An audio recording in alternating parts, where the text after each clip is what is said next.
Can you guys hear us now? Look far when you're talking. Yay, I saw your nod. Gorgeous. Thank you. Okay, I waited about 5 minutes and then I connected what I said with the No, notes. like, that's like, What did you say? and how I miss, I I'm sorry. Oh, because it was that. I don't even remember the song. Like, It said "Let Me Be Your Happy Girl," but then the song was, and I was like, Andrea, I know, that's why. I was not, and I was like, This is stuff like. I can't post that. So I deleted it. I'm not, I was like, oh, this is why I'm back in door, because it took me about 4 minutes to realize what I had posted. And then I was like, shit, delete. So then I'm getting notifications in my inbox. And then Tanner's all in it. I just You have got to tell me one. to say something. This is why I can't handle my own social media. This is why. So bad, it was really bad. I'm horrible at social media. It was I'm terrible. awful. I do like a monthly post. Kara. Kara's good. Maybe send it in there. Kara, you do great. Okay, you guys, I'm so excited. Tuesday, the first, so our next sales rally, I know I'm already boasting for the next sales rally, but Mike Appleby's gonna be here. Yay! He's gonna be next door at the community center. So our sales rally, instead of being here, is gonna be downstairs and across the parking lot. So Todd can go. We're gonna have popcorn and snacks and Mike Appleby's brain for a whole hour, which is phenomenal. Okay, so Mike Appleby is the vice president of Chicago Title. He's been in the industry forever and ever, older than dirt. But his biggest gift for us is that he knows our area so well. He's been so involved in investment and development himself. And he's gonna give us a marketplace update, which he'll cover all the things that are going on in our area, growth-wise and projections, which is super cool to hear like what's coming, what they're thinking, what you can do, and stuff like that for our local area. Okay, so our calendar is, we only have a few days left on this July calendar, but it is packed. We have tomorrow night, happy hour, or as we're gonna now call it from this day going forward, what, Kim? Happy hour! That was great. We're including everyone in our happy hour. We've whether had a you- lot of comments that people think that because it's happy hour, you have to come and drink. You have And to have a cocktail. people don't drink, so we just wanted to like clarify And I that was like, well, happy hour is all about the menu, guys. half price happy. Yeah. So it's now happy hour, come drink if you want, go drink if you don't want, happy hour. Yeah. I thought you were just saying it more folksy. Happy. Yeah. Appetizer hour. Okay. You do eat Yeah, that. don't kick your foot out when you say that. It's at the Ram, it's right outside the bar, so if you go into the Ram, on that big long table on the right, we usually reserve that. And then we'll all just gather there, and it's starts at 5 o'clock, because that's happy hour time. And then Thursday morning at 9 a.m., I know it's early, grab a cup of coffee and join our Zoom Rising Tides. It's been awesome every week. If there's a takeaway, there's something I get out of it. It's so great. There's brokers from all different brokerages everywhere. So that is Thursday morning at 9. And then of course, then our, the next thing we're gonna, I know, the other thing is Amy is having her new agent orientation. So if you have gone to her new agent orientation, I suggest go again, bring your laptop, because there's so much information in that 2-hour class that I've taken it once and actually I've taken it twice. So I figured everybody should go plug into that. That's from 10 to 12, it's 2 hours, it's a long time, but it's worth it. Friday, so we have Wednesday, Thursday, Friday, right? So This week? yeah, so if you guys don't have a calendar, grab a calendar. You guys have a calendar? You want? You guys, anybody with your finger graphs? You want one of those? I have them in.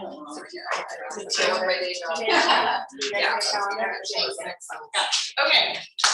Door prize. Oh, I guess I'll just tell you. Kim's passing these out. So this is the Red Shoe Award. And there's some new people in here that don't know what our Red Shoe is all about. Red shoe represents the Keller Williams culture. And I have to have him say this for me because I never say it right. The Y4C2Ts. I did it! Okay, starts with a W and I almost pronounced it wrong. It's win-win or no deal. These are our values and our beliefs, right? Win-win or no deal, integrity, do the right thing, customers always come first, commitment in all things. There's a YMCA dance for this, but I haven't learned it. I know. Communication, we seek first to understand, creativity, ideas before results, teamwork, together everyone achieves more. Trust starts with honesty, equity is opportunities for all, and success is results through people. So the Y4C2TES is like a, whatever that thing's called, acronym, thank you. That stands for all of these things, which is our values at Keller Williams. And I don't have to tell you guys, because our culture is one of the best cultures of any office, and we just do this stuff naturally. So, but this is what the red shoe is about. The red shoe is about stepping into this value system and our culture. And so whoever you think has exuded that type of culture in your life in the last month, that's who you vote for on this red shoe award. And then we'll tally them all up. And the person that wins gets to park downstairs in the front spot. And they get a Starbucks gift card and they get a little gifts. And they get to display the red shoe. Yes, they get an actual shoe. And they can lord it all over. And you can wear it and take a picture if you want to, like that. And one more thing before I do the door prize. It's been brought to my attention that the cornhole winners might have been on a professional team previously to being the cornhole winners. But that's okay, because we still think you're cornhole winners. And we go, what? It's the first time I've ever been in a tournament. Okay, a really quick door prize. Also, there's other people that are on cornhole teams that were at the event that didn't win, so. I think the best cornhole players won, and they survived the heat the longest, right? And they had to play against people with professional team shirts on. Exactly. Okay, so I have, this book is incredible, like, manifesto on how to create energy-based business, right? And if anybody knows me, I'm very magic and have a lot of woo about how I do business. This book is exact steps on how to create a business around that and combine your energy and what your superpowers are and combine it in your business. It's called The Code of an Extraordinary Mind. It's by Vishen Lakhiani, who I have a big, huge crush on right now. Watch all his videos. He created Mind Valley, a company that you can plug into and learn. It's like a learning-based company. Ugh. And it's cute. Well, it's true. Doesn't hurt. Heart throb. So, Code of the Extraordinary Mind, a cup of coffee on us, and a KW hat. Is it this ones? Or is it these ones? There's, you have no idea. I have no idea. There's papers and cards.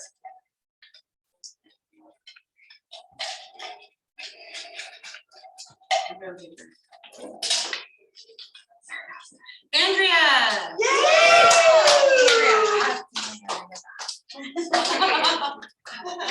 Here you go. Got info I need in there. So great. Swag. Okay. Nice. I'm gonna just So drop good. these off with you guys, read it. It's a TCPA, do not call us crap. It's really important. Information. And then serious information, we're recording here. Okay, so this is a super, if you're on a dialer system or you're making phone calls all day long, you need to be TCPA compliant. Keller Williams International just finished a lawsuit, big one, on this kind of stuff. And so pay attention, because you now have to have written consent if you're using artificial voice, pre-recorded messages, or automatic telephone dialing system now, which may include a dialer, and some dialer companies are better than others at scrubbing lists. Just make sure you do not call a do not call. You don't want to get sued. Okay. And don't tell them you're using the dialer. Oh yeah, please don't ever say you're using the dialer. Yeah, they don't know. The only way they know is if you tell them. Yeah, don't ever say. Oh, I'm calling on a dialer. I don't call anybody, so. I know. It's okay, but if you use any automatic text or anything like that, just, you know, we have a lot of people here use Brevity, and our Brevity systems have that automated systems in them where we use auto plans and things like that. And sometimes it accidentally goes off and we haven't scrubbed our list or whatever, so just be aware. Okay, I'm gonna pass it off to Blake. It's really hot in here. Can we open that? Fill out your red shoe awards though, so I can come around and Oh, grab them, and then we can announce the winner at the end. Please. Yeah, it will be the winner for August. Whoever you think. Blake, this is You, Blake. hey, you only have to put one name. If you want to put more than one, you can. Blake is amazing. He is, I'm average. no, you're not. No, literally average. No, Blake always shows up. About a C plus, 79. Blake always shows up. I've worked with Blake for a long time. I was an agent with Blake at the Everett office, and he used to be an agent here at the Marysville office. We just sort of did this back and forth like this. And I love the fact that you are an agent and also you do appraisals. So you do both.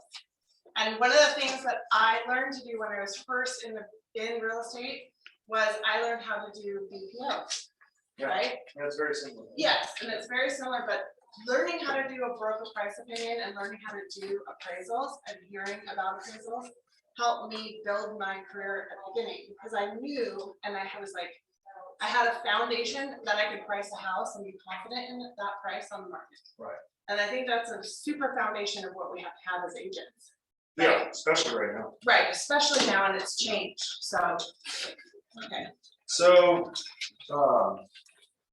I've done a similar class online. I use this outline. I've also done this without an outline. So if there's anything you guys want to cover or ask, I have an open book. When it comes to pulling comparables right now, it's really difficult. You can see properties all over the board. And so with like a lack of inventory, you could underprice the property and maybe just get that, you know, I've seen that where people think they're underpricing, you get bidding wars, and then they don't come. I've seen a lot of different prices. I've seen bidding wars, I've seen not bidding wars where there's no rhyme or reason to it. So you really got to know your numbers when it comes to this shit. It's not basic anymore. Super basic when you've got, if you go on a berry farm, there's 10 comps and all of them are about the same. Even Zillow can accurately get that value. So that's not what we're talking about. We're going to discuss like how to actually pull comparable properties. So the biggest part that agents get hung up on, honestly, is the house style. They'll just fight us to the end about basement. So let's just clarify what a basement is. The county defines that. So you can just go to the county records and that's what appraisers use. It's not our opinion. We don't have a God complex. It's factual information from the county. So I've had agents say, well, it shouldn't be like that. And it doesn't matter. You know, if you want to go to use tap and change it, we can. I don't think it would be worth your time though. I think it's better just to understand that a basement below grade, it's separated on an appraisal report.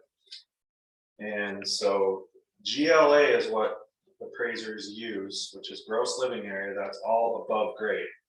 So basement is anything like below where you walk in at the door. So even if you have a basement that is completely above ground, a split level, because they're out there, that's still basement.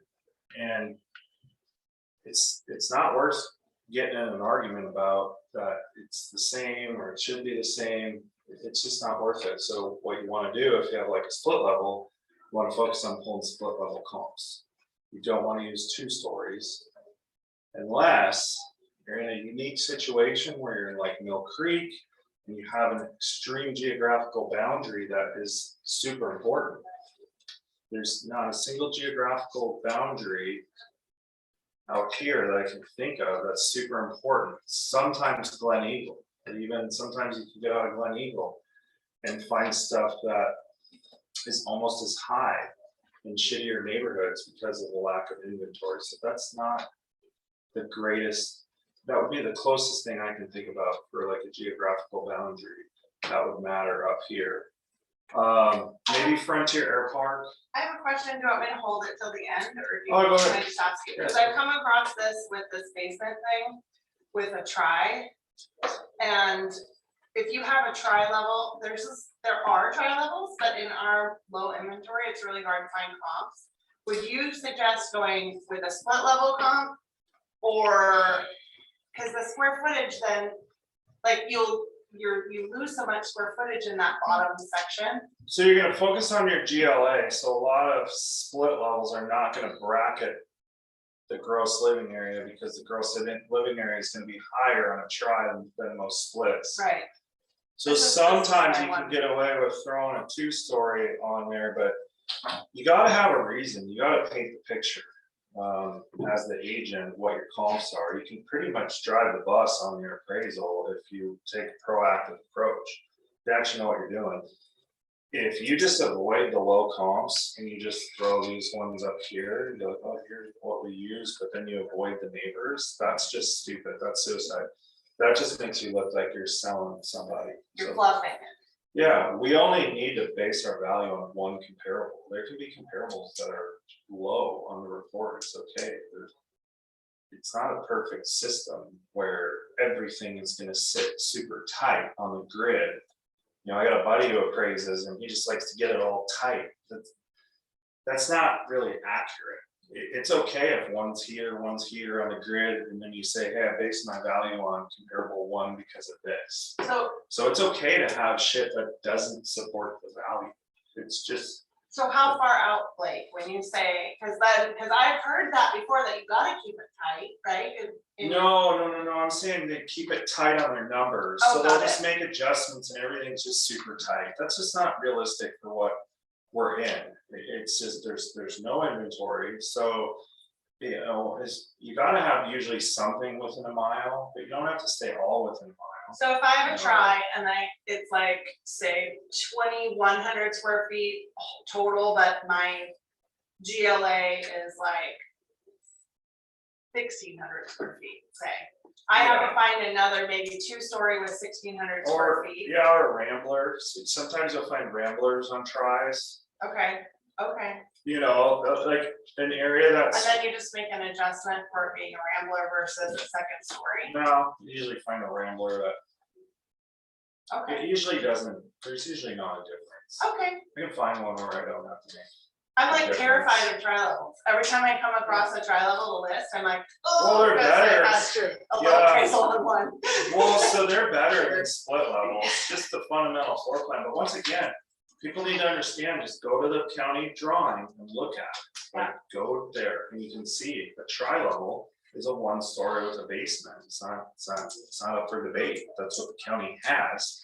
That's not another level up. It's just not, just pull the drawing, that's what we use. Okay, Yeah, it's just just on what it is. like you go to the county website? Yeah, so if you go to Snohomish County, do you have?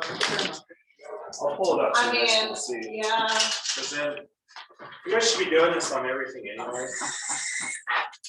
Because then you at least know what you have. You can't list something or help someone buy something that you don't even know what the hell it is. You're not being a good agent if you don't understand whatever the house is that you're trying to sell or trying to help someone buy. okay, let's see. And you know, keep in mind, if somebody wants to buy something that doesn't make sense, that's up to them. But at least if you give them the information, then you're free of any sort of Hold on, I can pull it up. harm coming your way. They can't say, well, you didn't tell me this is basement, or you didn't tell me this, or you already told them that, they made the decision. Because I have gotten in the way before with my knowledge where somebody just wants to do something stupid and then they're looking for someone to co-sign on what they want. So there's a fine line to giving them the information but not going too strong with it, where they'll just go with another agent that thinks it's a great idea so they can feel good about what they're doing. They don't really care. So Like, I can't open it. Oh, wait, I can open it. So you have to be careful about that, but when it comes to listing a house, I mean, you need to know.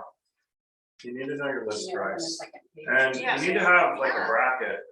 You know, like the way that, I think Anton teaches it, and for sure Ben Key does, like, where he pulls out all the comps, and it's like the better ones, the worst ones, and then the comps that are kind of like the property, where the seller kind of understands what the price is, they kind of pick it. It's the same thing with understanding the appraisal. You gotta understand where your low end is and your high end. It's gonna allow you to know if you need a 22 AD, if an offer comes in, you know. It's gonna let you know if you're telling someone to put in a 22 AD, the chances of that being exercised. Now, you can't tell them with 100% certainty because every appraiser is different. But if you provide the comps up front, most of it's based on the comps. You're not gonna get anywhere fighting someone on adjustments on an appraisal. It's just it's a useless battle. So it comes down to the comparables. Did you get the? No, like, I can't figure it out. I'm like, seriously, I can't even, oh, here's that. I just need the internet will pull up. What's on the right? All that stuff on the right. Yeah, sorry. Is it because we're on Zoom? Yeah, I think it's on Zoom, and I think Oh, all right. Ashley has my, It's fine. that's fine. Well, anyway, if you go to the Snohomish County, I think it's assessor's website where you type in the parcel number. You type in the parcel number, and then you click on the little hyperlink, and it pulls up, and you scroll down where it says like view structure, you can click on it, and that's a draw. Snohomish County has one of the best sites. King County is a little sloppy. But that, you need to know that, and then also, because the square footages can be wrong. And so, like when I go on a listing presentation, I have the drawing just to make sure the house is the right square footage. How the hell am I gonna know if I got the right comps if the square footage is off? Like, so you really should know the square footage of the house, and you can determine that very easily by having the drawing. Most drawings are very basic, where you don't have to be anybody special to figure it out. You can get one of those laser tape measures. Those are the easiest to use. And you can just check the walls. You measure from the outside. And then plus it makes you look good anyway. Like no other agents can go measure shit. So then you just tell them, hey, look, I just want to see, make sure your square footage is right. You know, they're gonna be like, oh shit, it's gonna make you stand out. So I would say that the style is the biggest issue. What else we got here? So when you're trying to establish the value, take a snapshot of the whole entire neighborhood. Like just figure out what's going on in the neighborhood. Don't look at styles. Don't get your sales hat off. Like just look at it from like a neutral perspective. You can kind of start to determine if you're in a good neighborhood or not good neighborhood, even in an area that you don't really know that well. If you start comparing similar houses, you can start to notice that there are geographical boundaries where people will be paying a little more, so pay attention to that. You can do that by actually knowing your comps. So you pull the same style, pull within 20% square feet is the ideal comp. You can, I can still go outside at 20%. I just did an appraisal the other day. I didn't even bracket the overall. It's like, I don't know why the house undersold. It undersold. Somebody did a crappy job. They like overpriced it. It just couldn't even get it anywhere close to where they're in contract for. I appraised it for 100,000 over. I don't know how this thing sold that well. I don't get it. So there's no real rule where appraisers can or can't do things. So when the appraiser says, well, I can't do that, that's not really true. They do whatever they want. You just can't ignore the obvious. So we can't just take all the obvious good comps and say, oh, well, never mind those. It's over here because this person's willing to pay that. So here's one comp. That doesn't work. However, in a low comp environment, you can start taking more recent sales. That's how you can kind of get a little Western with it, is you say, hey, look, market's hot, there's no inventory, so I went 5 miles out because there's this, and this, and these are more recent sales, and that's what we base their information on. So then what you'll do is you'll throw in that low one that's close by, that was maybe 3 months ago. You say, hey, that was a different market, that one smelled like cat piss a little bit. So we don't know if something smells like cat piss, but if you do, sometimes the agents do, the ones that are walking houses, and that information helps. And That's really important. yeah, I overpriced a house one time and it smelled, they had a bobcat pregnant. Oh my Yeah. gosh.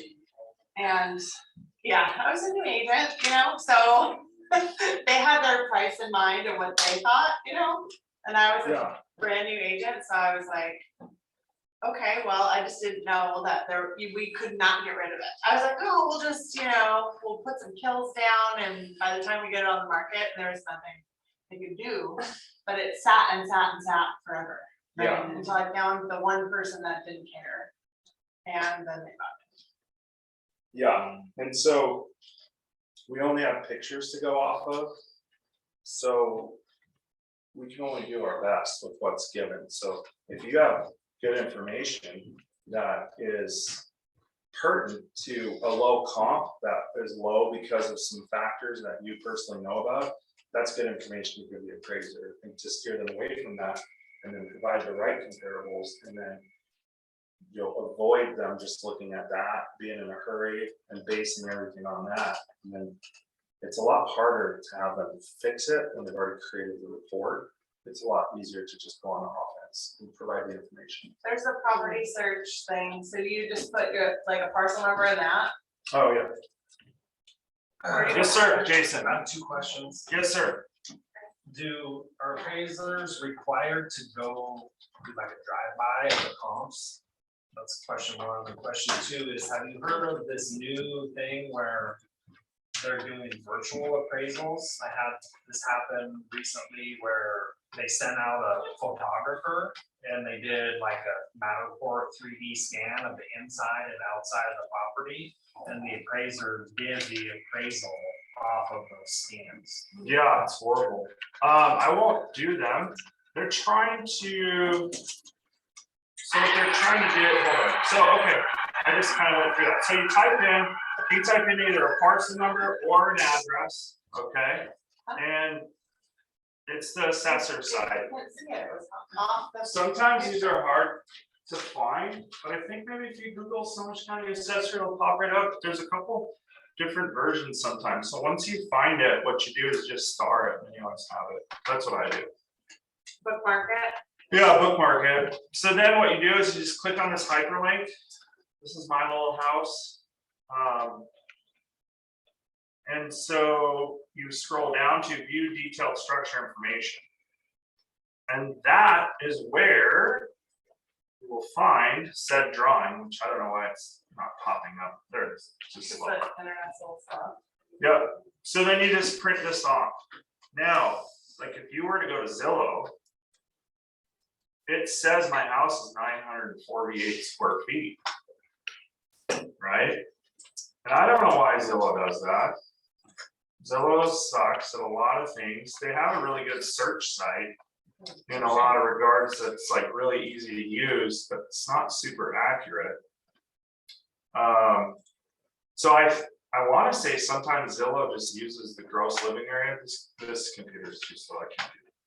But anyway, I've noticed that Zillow will say my house is 948 square feet. And, you know, Zillow and Redfin, all that stuff matters because that's what the consumer uses. How big is your home? It's like 2,100. That's a basement. Yeah, Was it remodeled like? very poorly at a 79% C.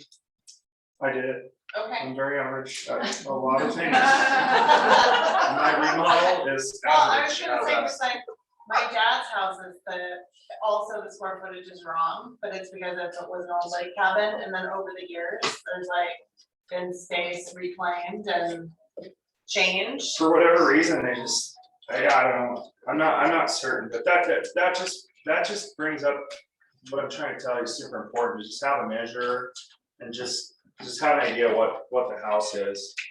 I just measured one for Anton and it was off like 500 square feet. That's pretty significant. Now, I don't usually do measures, but I like Anton. I was on his team back in the day, so I did it as a favor. And I guess they were getting flagged by the MLS for the square footage being inaccurate. And like, hey, what's your source? So I went and measured it for him. You know, honestly, if you have a house that's like 2,300 square feet and it's like 2,500, who really cares? It's not a huge difference. In many houses, you're not going to really see that or feel that. The adjustments that we're going to make isn't going to be life changing. It's just not. Where it's going to matter is your smaller houses. So where you have to really be careful, especially if you're buying things. The only time square footage really matters is when you don't have much below you. Now you're pigeonholed to what's there. So you got to look at what's there. So if you got a 900 square foot, 3-bedroom, 1-bath house, you can't get too far away from the other ones, even if you remodel it. You know, it's like there's only so far you can go with that. So same regard when you start getting a lot bigger, 3,500 square feet. Some appraisers, they won't even make an adjustment on anything. Like they'll pick a number out of thin air, I think. Maybe 400 square feet. They won't make any adjustments for anything within 400 square feet. Because once again, once you get to a certain point, the market really doesn't show that difference in value. So the other thing to look at is quality of the house. Now, you're never gonna, only one person's gotten somewhere on quality with us, where they fought us on quality, and it was a builder who got all butthurt because we called his house a Q4, and it was average. It's like, I think it's like KV Homes. It's very average. It's not Q3. What does but- that mean? Q3, Q4? So they don't give us a very good rating system for appraisals. We get Q1, Q2, Q3, and Q4. That's it. So there's 4 quality ratings, which has to do with the construction of the house, not like the upgrades. It's the actual architecture of the home. If you're gonna get in, don't be mistaken by value. That has nothing to do with like the price of the home. If it's $1 million, it could be $1 million in Bothell. It could be Q5 realistically, right? So it doesn't equate to a dollar amount. It equates to architecture. So when you have a house that looks like a box, just a basic box, that's Q4. If they gave us a better rating system, it could be more defined. So it's safer for us to call everything basically Q4, and then Q3, you can So get what's into that, Q5? A shack? like cinder block. Okay. The Mount Lake Terrace block homes could be Q5, but I wouldn't even do that. I would just call it Q4. Because they're watching us, Big Brother's watching us. So, oh yeah, you called this one this before. And it's a shitty system. So what's a Q1? Like what's the top? I've never done Q1. It would have to be like Bill Gates type stuff. Q2 would be Something a that lot of the stuff that's maybe around 4 or 5 million in Bellevue would start to be Q2, like really good architecture, lots of stuff, you know, like when you look at it, you're just like, wow, that is really nice. That's probably Q2. Q3 would be like, Does it include like upgrades, like if they have like lower window sashes or like, you know, those kind of things, or like? I mean, it's more exterior wise, like think of the exterior and you're looking at it. If it looks like someone could just slap it up in a day, it's Q4. If there's some architecture to it, even at the basic level, you can make an argument that's Q3, but most appraisers are going to call it Q4. Okay.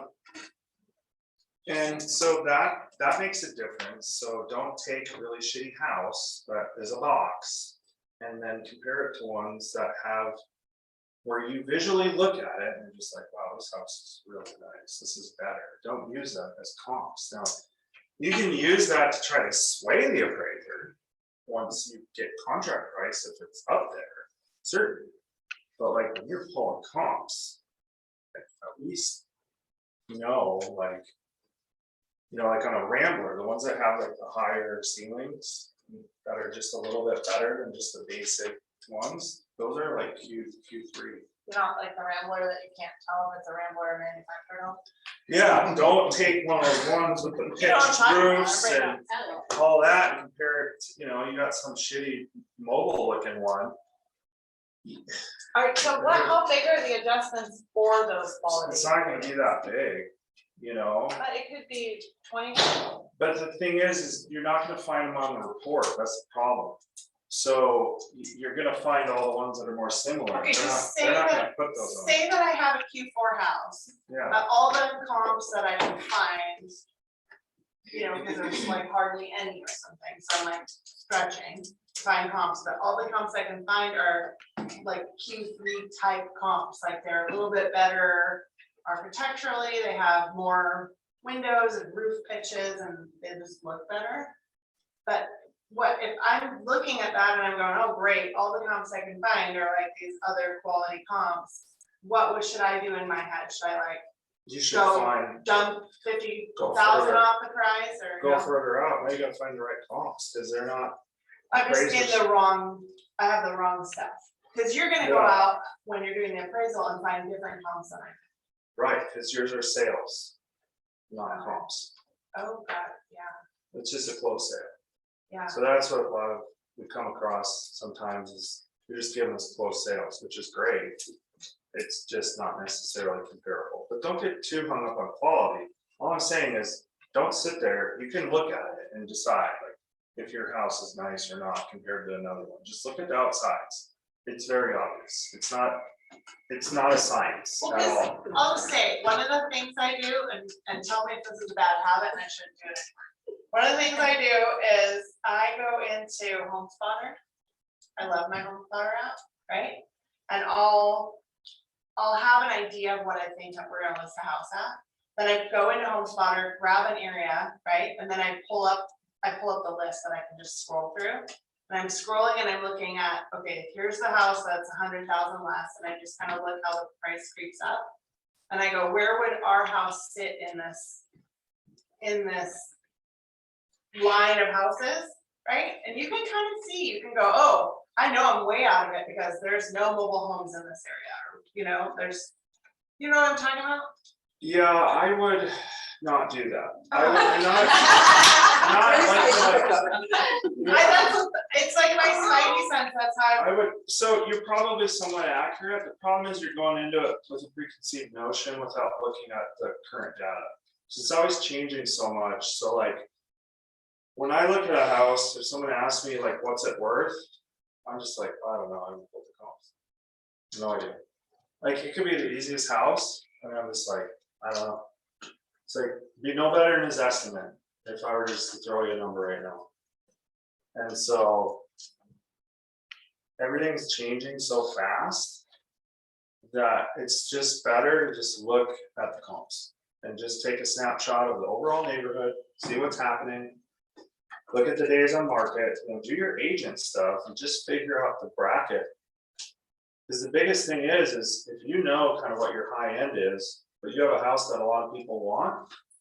Now, when they're like, hey, what's it gonna take? You can say, hey, look, you're offering for this, and do a 2280 for 50 grand, and it's yours. Now you've protected your seller based on information, and you're not just guessing at what the appraisal's gonna be at. Some appraisers are just bad, and it's not because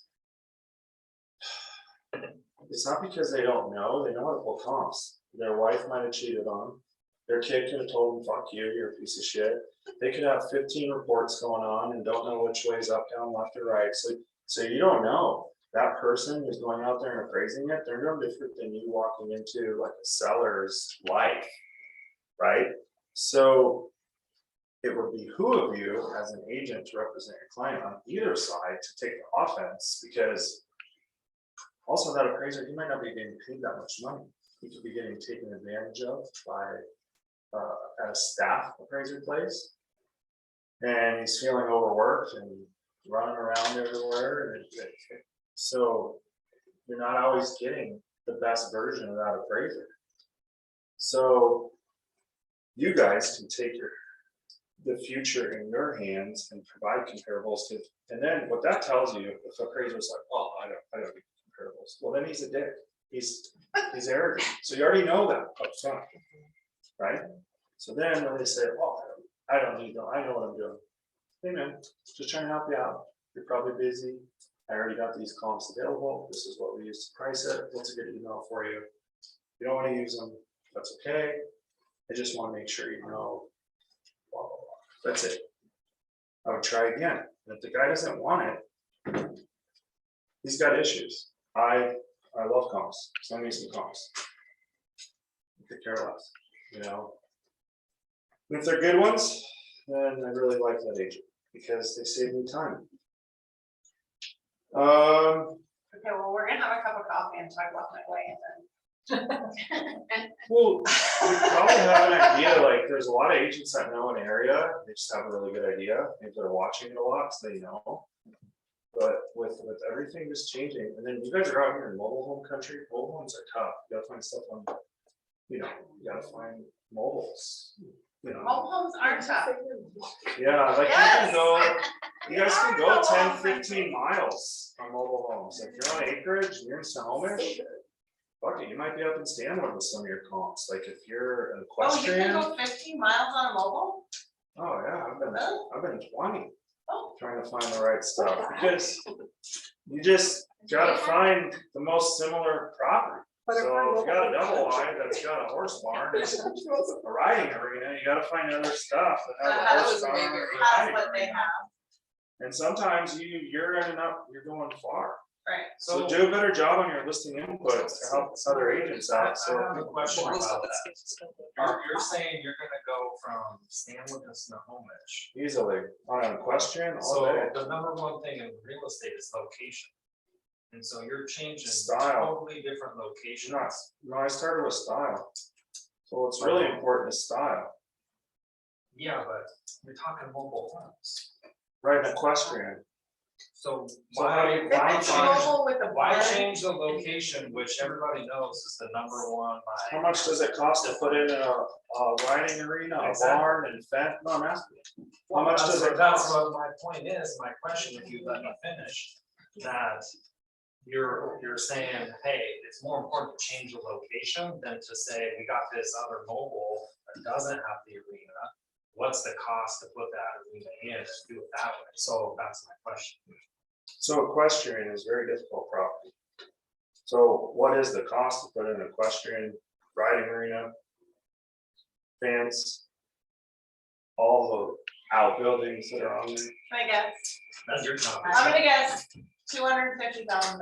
My job is to make the least amount of adjustments, which is the best comparable. 'Cause it's So do you chocolate, think doesn't someone with it? horses cares if they're living in Stanwood or Arlington, if they've got 6 horses and there's no properties, the Western property comes on, and over the last year, you have 4 to look at? Why would I look at something that is next to it that has none of that? What if the one in Snohomish is next to the Centennial Trail or?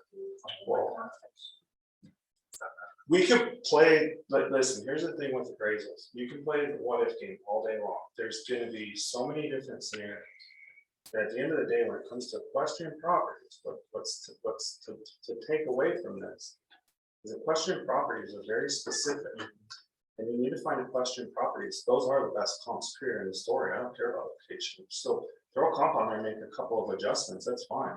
You'll know what adjustments to make when you start looking at the equestrian properties. So you But you can't quantify, I'm not gonna sit there, I don't know how much it costs to put a fence in, I'm not out there like, well, shit, there's 300 feet of fence here. And like, how many of them?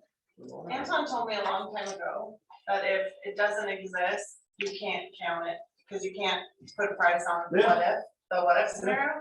But I wanna make sure, because I wrote down 15, 20 miles on a mobile, but you're talking a mobile with a specific, like 5 acres with Yeah, a but barn. I'm easily 5 miles on any mobile Okay, in most cases, So- yeah, it's so hard. That's where this conversation started, and that's where my question was, is you're willing to switch cities for just a mobile, or is that for a question? I Well, wasn't we already went through some stuff, and this is on top of what So what I started with in recap is to really look at the style of your home, that's most important.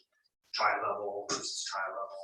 Yeah, so questioning is like a step above that on steroids. It's like a question is a question, you need to find question properties. I don't care where they are, you need to find them. And then you can analyze the location adjustment from there, maybe there's location adjustment. Maybe Stanwood's better than Snohomish, maybe it isn't. The market will tell you. So you can take a specific situation like power lines in Bothell. So power lines in Bothell, that's external obsolescence. That's a negative feature.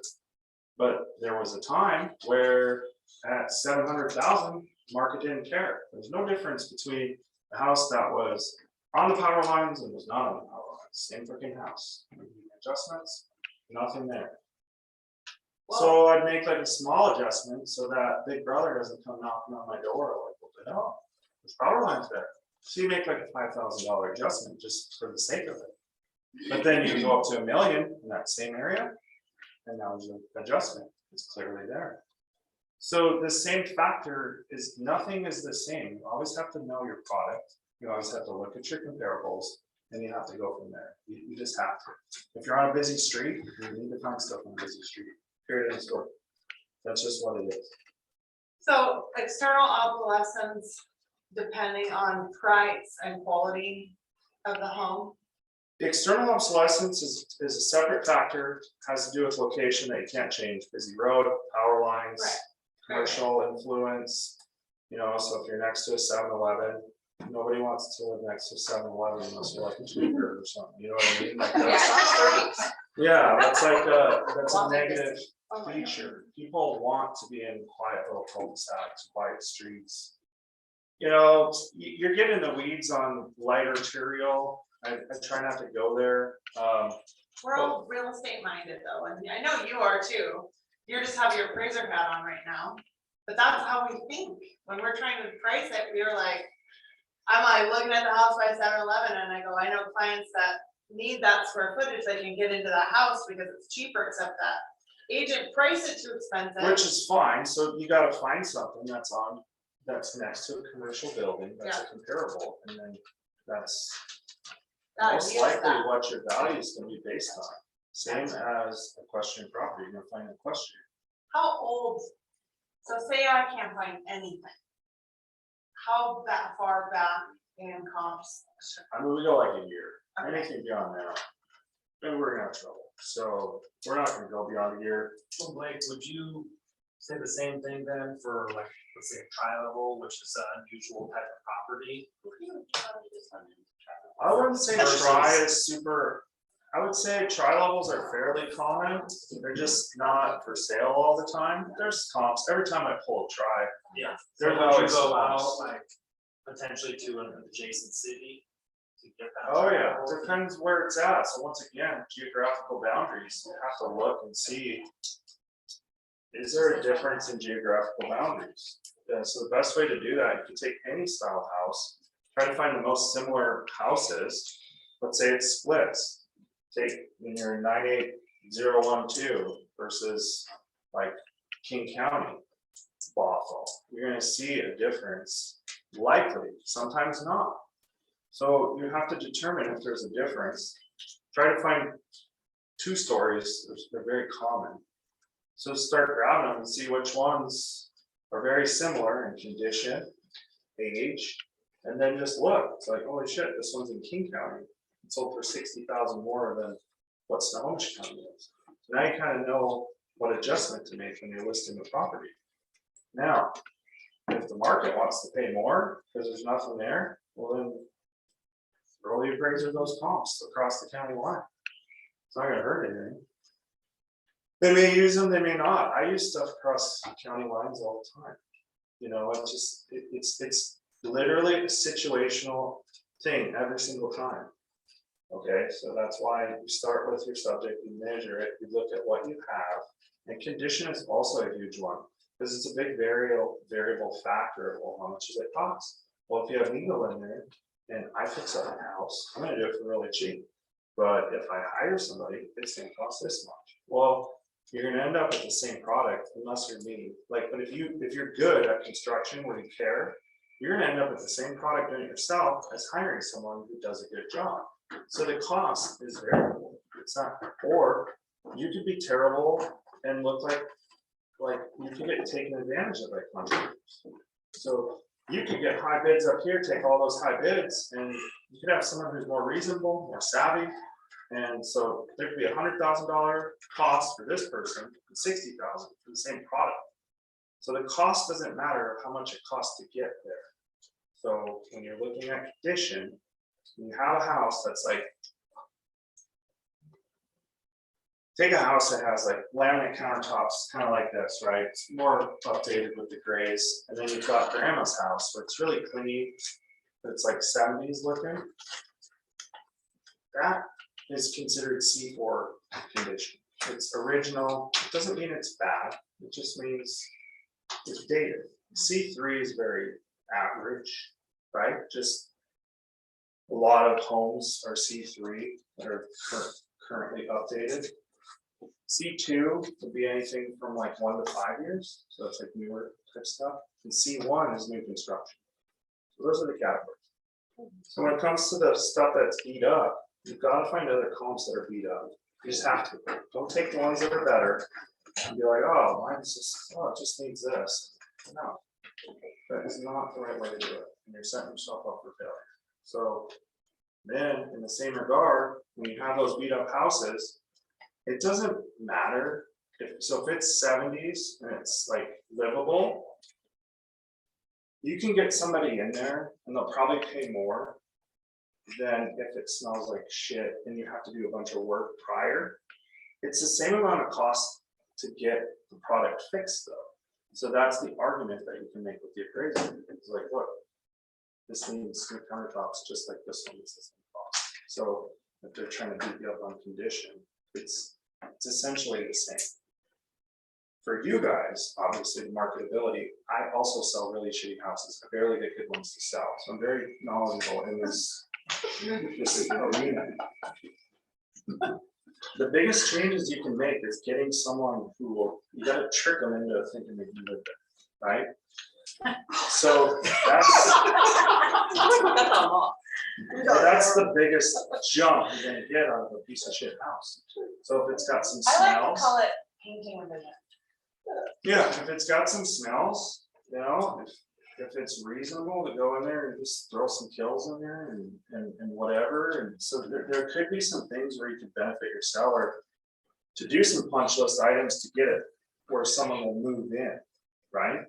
That's gonna really help you on the sales side. Now, if you've got safety factors, those obviously need to be dealt with, like even for conventional, if you have like wires sticking out and stuff, you'll button those things up. Don't be like Redfin. Redfin will just list anything. And like I went into one, I posted about it. It's like literally Up's cousin. It's like this shitty little Up house. Oh, I saw that post. Yeah, wow, holy buckets. Put a cover on the panel, for Christ's sake. You know what I mean? Like there was an electrical panel with no cover. Okay, so. Give us a punch list of the things that, like the safety factors that you would call out. Any obvious safety stuff, like if you have a kid or you know of a kid and you walk in there and it's like, man, that's unsafe. If there's a way to remedy it, try to do that before we get there. Because probably the rule of thumb is for a lot of other people, once you start seeing some stuff, now you're just digging more. I got to the point where I found a wall moving on one because like an exterior wall, because they just left so much.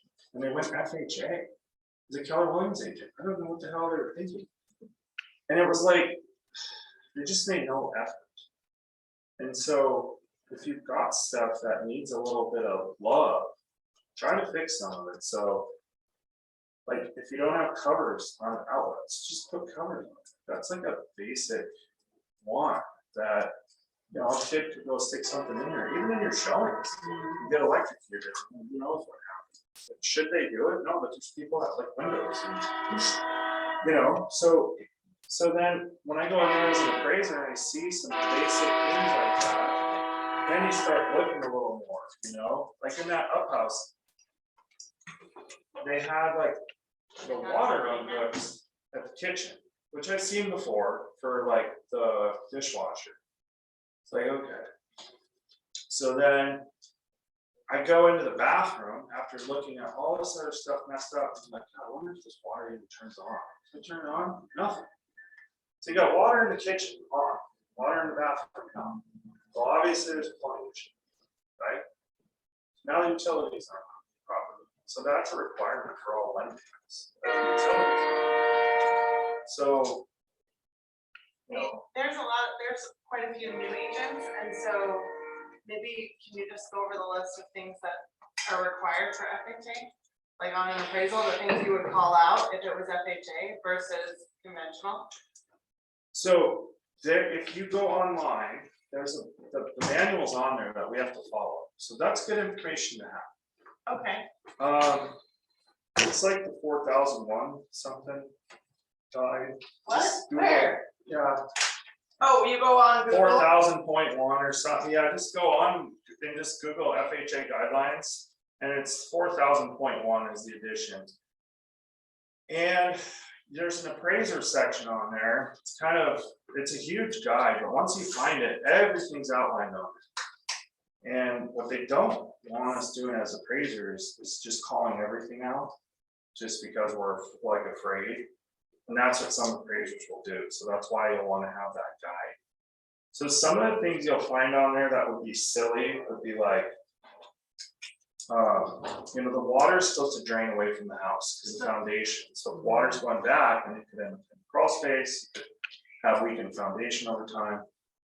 So if you see like a downspout by the house and there's nothing taking away from the house, you can see that called out on FHA.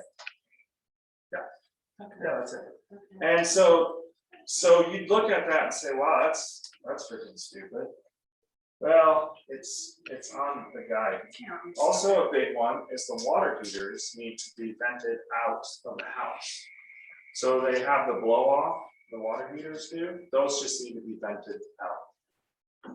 So new construction, that's code now, they're doing it on all of them.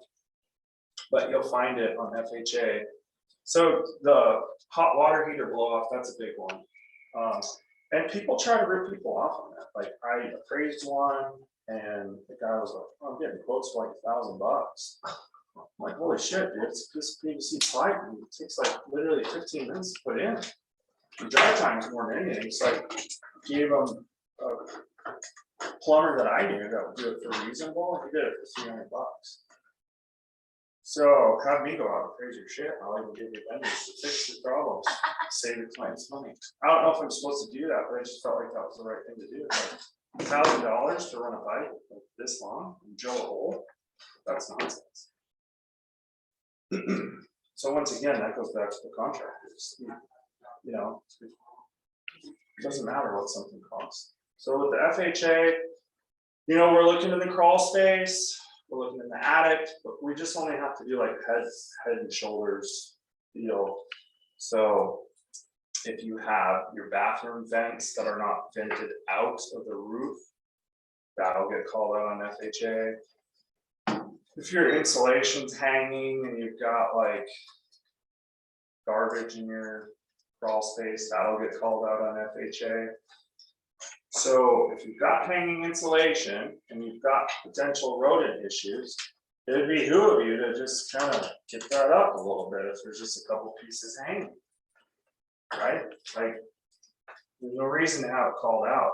You know, vacuum up some mouse turds. They're right there by the entry. We're not army crawling in there. I mean, I have under mobiles to like get pictures of the tongue, because the tongue has to be removed on mobiles. So I've literally army crawled. And I second guessed myself on doing that. Like, why?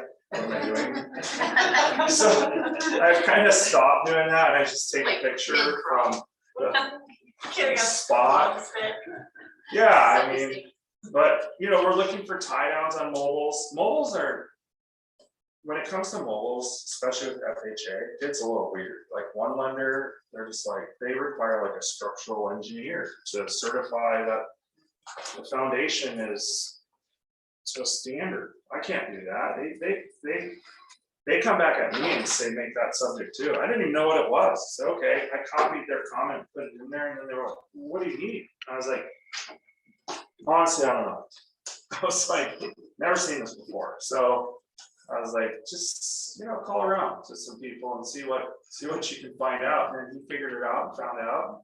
It was about $400 or something. But that was that particular lender. So there's gonna be different nuances to each lender. So not all lenders are created equal. Guild is a pretty good one. They're not anal. They're pretty good about getting stuff through. I've noticed, which you guys have a guild here.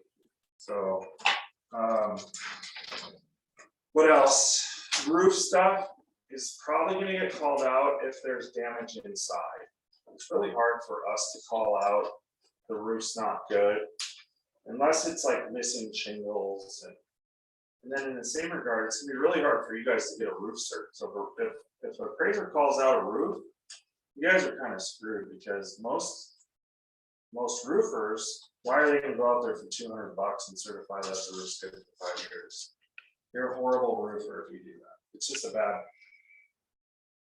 it's really hard to find someone to do that.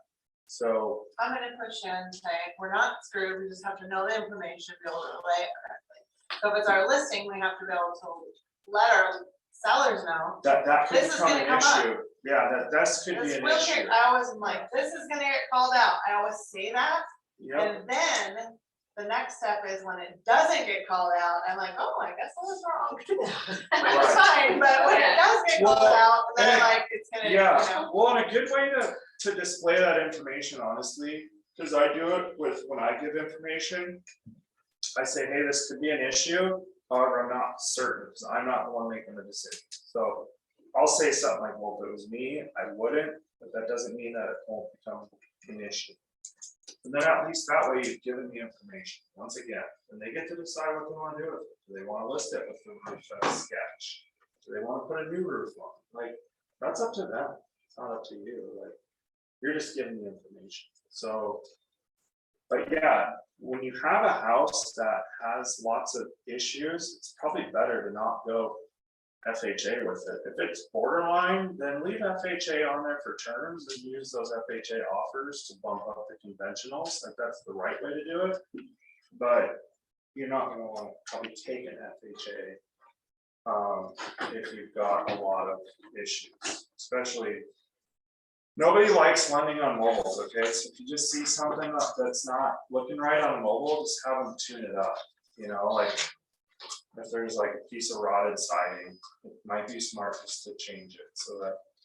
before the appraisal. Yeah, yeah, if you can, I mean, it just depends, if you got one little thing, it's probably okay. But when you start having this little thing, that little thing, and start adding up, then that's when you probably want to knock off a few things on the punch list. I don't know if you're gonna cover this, but with the FHA appraisals, when you're doing those, do you know how long it sticks with the house? Does it stick with the house? That I don't know. I know it does because it has a case number. Is it 6 months? So that, like, also good to think about if you get those little things fixed and they don't pop on appraisal, because you can't really get it reappraised, like you can't order a new appraisal.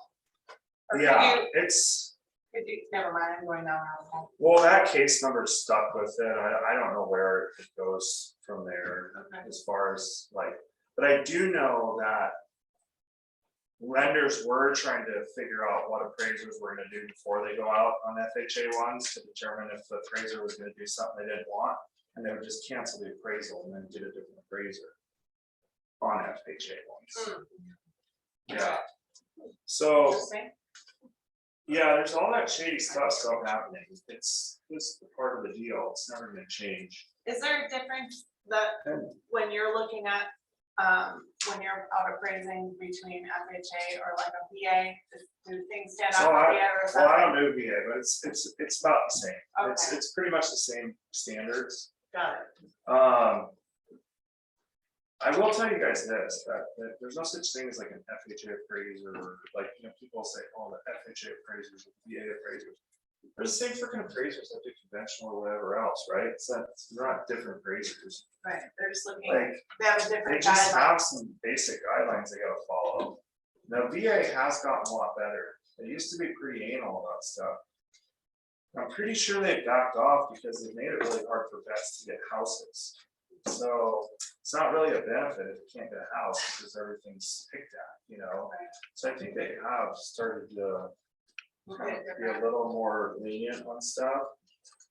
And, you know, keep in mind, you can give the appraiser whatever comps. It's up to them to decide if they want to use them. So if you know you're stretching, give them those stretch comps, rather than give them after they've already created a report. They might just stretch up there and be like, yeah, no, it's a good point. Market's hot. These are better comps. They're not the same style, but they're most recent or whatever. That's gonna be your best success. And then if you're listed on the MLS, the best time to provide that information to the appraiser is when they're making the appointment. Because they probably already pulled their comps ahead of time, so they have to drive by and shoot photos of their comps. So if they're coming, like if I'm going to Auburn, like I'm going to Auburn, and I've got pictures of the house, it's on the MLS, I'm gonna pull my comps ahead. And most other appraisers are too. I didn't answer my first question. Are you required to do a drive-by?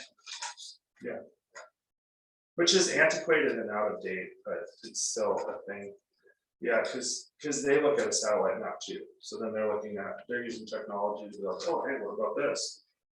But then we as appraisers who are on the ground, they still want us to drive by the same neighborhood over and over again to take a picture that's useless. You're taking your own pictures of the comps. So let me finish that thought and then I'll jump to. So the importance of providing the comps at that time is they're gonna call to schedule an appointment and then just provide the comps at that time. Say, hey, what's a good email for you? I just wanna send, like if you're a listing agent, I just wanna send you the comps that we use to price the property. But like I said, most of them will accept that. And then you're getting your comps in at the time when it matters. I have somebody that wants to finance their house, and so the appraiser, the bank picks the appraiser, right? Yeah. And will the appraiser walk through the property or it should? Yeah. Yeah, unless the bank could order just like an exterior only. I won't do those. I don't feel confident in providing a good value. Okay. It's really weird doing those. I've done some. And I've just decided they're not for me, because it's like you look at the outside of the house and you're like, yeah, the inside is, well, it looks all right on the outside. It's probably about the same on the inside. It's like, you have no idea. It's just a terrible. Good, like be good on the podcast. Like there's, I mean, it can be terrible inside. I've been in a lot of houses that look okay. And outside, and you go in and you want to vomit. So I just don't feel like I can provide a credible result, so I just don't do those. I only do what I want to do, and I just want to make sure I'm providing credible results. So I don't do desktop appraisals. Do you think I don't. appraisals are different for refis than they are for if the house is on the market? Because I've come up against that too. Yeah, Where yes they and got a no. low appraisal because and then as soon as they listed it a year later. Well, so if the market's hot, I would just give top dollar for refis. It's like, I would just figure the same as a sale, find the best comps, you know. It can differ, but it shouldn't differ too much. The Right, only time it would differ is if someone's really willing to pay way more. And then that person will just end up bringing the extra cash. right. Those. And the then that's overbids, gonna, like the bid. yeah, that'll end up resetting the values in the neighborhood eventually, so like. If you're coming in and you're paying over, well, if the market's on an upswing, you know, for a buyer, if you're on the early side of that, you can let them know, like, look, that sucks, but now you've set a new baseline. Comps are gonna rise up to you, so you're not gonna be underwater for long as the market keeps moving forward, right? That's the only silver lining paying over. If you want to sell them on something, it's true though, if it's, as long as it's not an outlier. If now everybody's doing that, that's what was happening. And keep in mind, you guys, that people that have been doing this for a really long time, that this was the hardest time to appraise that anybody's ever been through in our area. It's the absolute hardest. So if you're struggling to figure out value, like talk to a friend, like yes, you should use each other as resources. Say, hey, what do you think about this? Just to get a second opinion, you know, there's nothing wrong with that. If you wanna look at how I do my weird thing. Yeah. How to do that. Yeah. Is it working for me lately? Yeah, but honestly, you guys, it's just, like I said, I hate to reiterate this, but that's just how basic it is. Know what your product is, measure it, look at your neighborhood, try to determine if the neighborhood's special or not. Listen, your yard isn't special because it's 6,000 square feet instead of 4,500. Nobody gives a shit. The builders will add some incentive, like lot premium on there, 15,000 sometimes. But don't come to the appraiser and be like, oh my God, this backyard, these other ones, they got no space. And this is what agents do.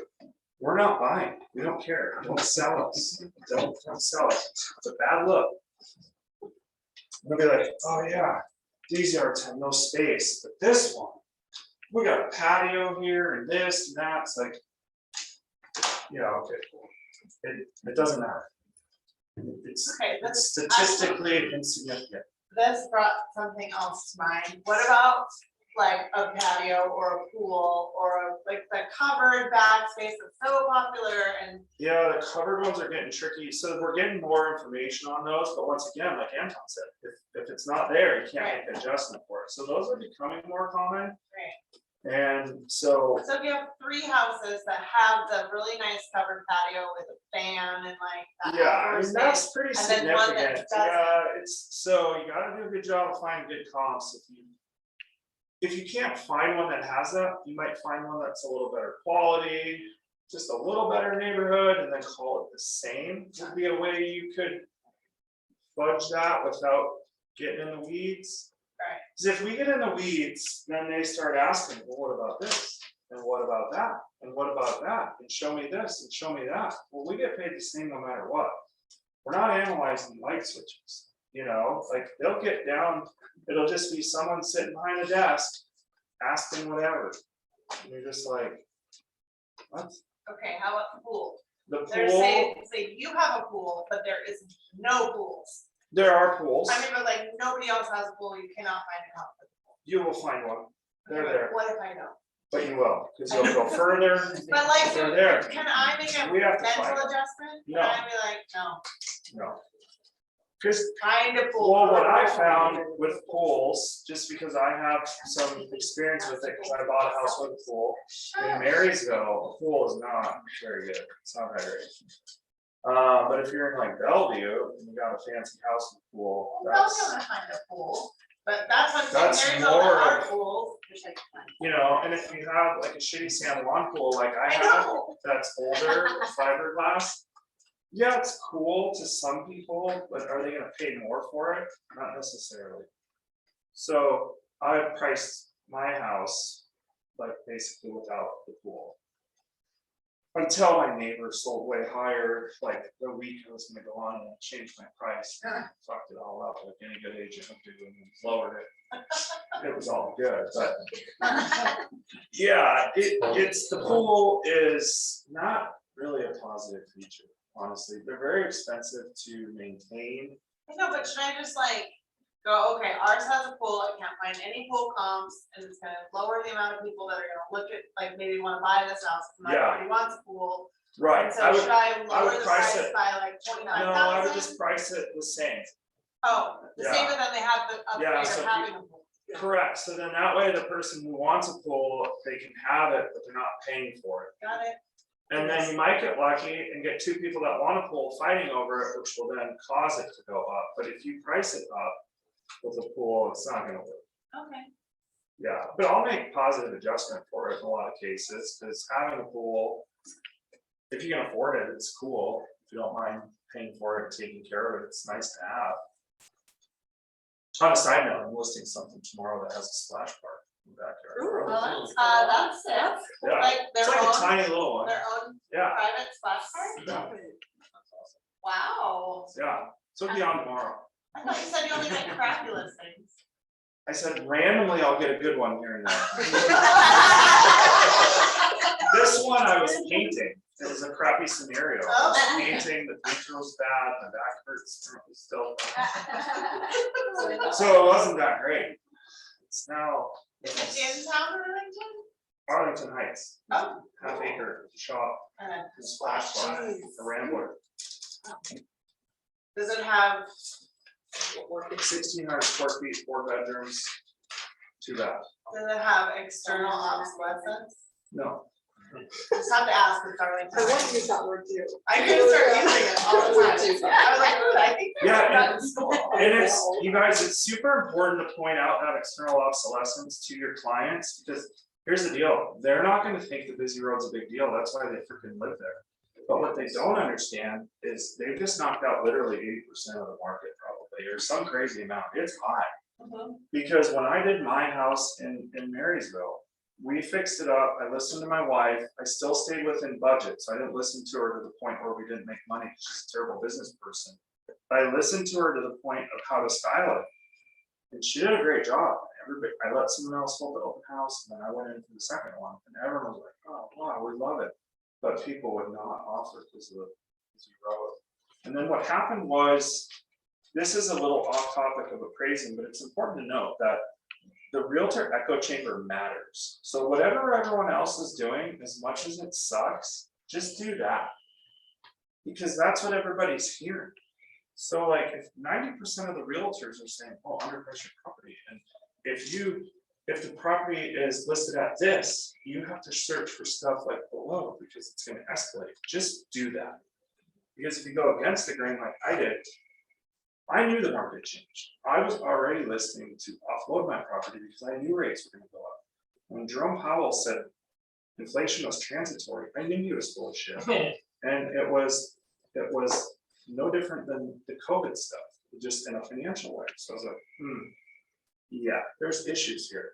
So I didn't want to have 2 shitty houses. So I wanted to sell one so I could just downsize. So I was getting my house ready, get it all done. And I knew the market changed because I watched the actives. I watched the market better than I would for any client. And I watched the actives every week, because it was so low of inventory. I would just watch active Ramblers, Marysville, overall active every week. So actives started to go up a little bit. So I knew the market had changed. So I wanted to price it a little higher because I was thinking I wasn't going to get a bidding war. So I'll just price it at what it's worth. So my house was worth $695. But the problem was all the people that could buy my house, they didn't show up. The ones that I targeted. So I'm on a busy street and it's a half acre. So what I envisioned was somebody with a business, because above the garage there was a loft. So somebody could save money instead of leasing a space and have a great property, even at the peak of the market. Nobody put it in an offer. So I was like, well, shit, I need to just drop the price. Because what I learned from Anton was you can't change location. The only thing that fixes that is price. So what I decided was, because I knew the market had changed, the market didn't know yet, but I knew. So I was like, all right, I gotta get somebody in here fighting over this thing. I said, I'm okay with 635. It wouldn't be that great, but I need to do something really drastic. So I was 695, 2 days on the market, dropped it to 635. My friend Danny Robinette called me, she's like, what in the fuck are you doing? And I was like, she goes, if I was your agent, I would not let you do that. Like, what are you doing? And I was like, dude, my market didn't show up. So immediately when I dropped to 635, got a bunch of showings, and who showed up were the contractors. So the 2 people that were fighting over it were contractors. And they were both qualified over 700. So they qualified for the house. They could have showed up and put in an offer for 695 and got it. They didn't know that because what the realtors were telling them.